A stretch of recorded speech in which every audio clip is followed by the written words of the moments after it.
Dalam sejarah Islam, ada sosok yang namanya selalu disebut sebagai sahabat terbaik Rasulullah. Dia adalah orang pertama yang percaya pada kebenaran wahyu, sosok yang rela mengorbankan segalanya demi agama, dan pemimpin yang meletakkan fondasi kuat bagi umat Islam setelah wafatnya Rasulullah. Dialah Abu Bakar As-Siddiq, seorang figur luar biasa yang kisah hidupnya penuh dengan teladan. Abu Bakar As-Siddiq dilahirkan di Mekah pada tahun 573 M, sekitar 2 tahun setelah kelahiran Rasulullah. Nama aslinya adalah Abdullah bin Abi Quhafah. Ia berasal dari suku Quraisy, Bani Taim, salah satu suku terpandang di kota Mekah. Ayahnya adalah seorang pedagang yang dihormati, dan keluarganya memiliki reputasi yang baik di kalangan masyarakat. Sejak kecil, Abu Bakar sudah dikenal sebagai sosok yang lembut, jujur, dan murah hati. Satu hal yang membedakannya dari banyak orang Quraisy pada masa itu adalah penolakannya terhadap penyembahan berhala. Bahkan sebelum Islam datang, Abu Bakar merasa bahwa hanya ada satu Tuhan yang layak disembah. Selain dikenal karena kepribadiannya yang mulia, Abu Bakar juga seorang pedagang sukses. Ia dihormati oleh semua kalangan karena selalu adil dalam berdagang dan memperlakukan orang lain dengan penuh hormat. Hubungan Abu Bakar dengan Rasulullah sudah terjalin sejak lama. Keduanya adalah teman dekat bahkan sebelum Islam datang. Maka, ketika Rasulullah menerima wahyu pertama, Abu Bakar adalah salah satu orang pertama yang diberitahu. Tanpa ragu sedikit pun, Abu Bakar langsung menyatakan keimanannya kepada Allah dan Rasul-Nya. Keimanan Abu Bakar begitu luar biasa hingga ia mendapatkan gelar As-Siddiq, yang berarti, yang sangat membenarkan. Salah satu peristiwa yang menunjukkan keyakinan ini adalah ketika Rasulullah menceritakan peristiwa Isra dan Miraj. Di saat banyak orang Quraisy meragukannya, Abu Bakar tanpa ragu berkata, jika Rasulullah yang mengatakannya, maka itu pasti benar. Setelah masuk Islam, Abu Bakar tidak hanya menyimpan keimanan itu untuk dirinya sendiri. Ia langsung terjun membantu Rasulullah menyebarkan dakwah. Berkat pengaruh dan reputasinya, banyak tokoh penting Quraisy yang akhirnya masuk Islam, seperti Utsman bin Affan, Abdurrahman bin Auf, Zubair bin Awam, dan Sa'ad bin Abi Waqqas. Selain itu, Abu Bakar juga menggunakan kekayaannya untuk membantu perjuangan Islam.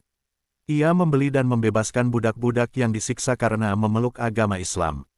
Salah satu contoh yang paling terkenal adalah Bilal bin Rabah, seorang budak yang kemudian menjadi muazin pertama dalam Islam. Kesetiaan Abu Bakar kepada Rasulullah mencapai puncaknya saat peristiwa hijrah ke Madinah. Ketika kaum Quraisy berencana membunuh Rasulullah, Abu Bakar dengan sigap menawarkan dirinya untuk menemani Rasulullah dalam perjalanan yang penuh risiko itu. Selama perjalanan, mereka bersembunyi di Gua Sur untuk menghindari kejaran Quraisy. Abu Bakar bahkan rela menutup lubang gua dengan tubuhnya sendiri agar Rasulullah tidak terluka oleh ular atau hewan lainnya. Ketika salah satu lubang melukai dirinya, ia menahan rasa sakit tanpa bersuara demi tidak membangunkan Rasulullah yang sedang beristirahat. Setelah wafatnya Rasulullah, umat Islam berada dalam kebingungan besar. Siapa yang akan memimpin mereka? Di saat genting itu, Abu Bakar tampil dengan penuh ketegasan dan kebijaksanaan. Ia terpilih sebagai khalifah pertama dalam sejarah Islam.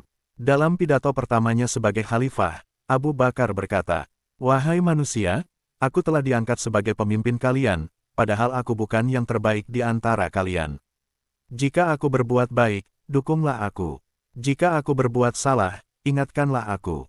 Sebagai khalifah, Abu Bakar menghadapi banyak tantangan besar, termasuk memerangi kaum murtad yang menolak membayar zakat.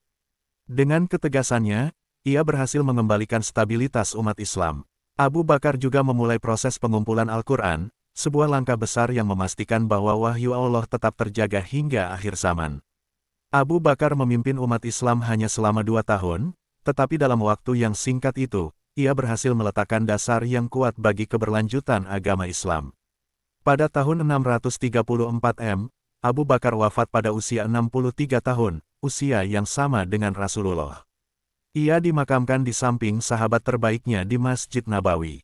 Kehidupan Abu Bakar adalah pelajaran berharga bagi kita semua, tentang arti keimanan yang tulus, kesetiaan yang tanpa batas, dan keberanian dalam menghadapi tantangan.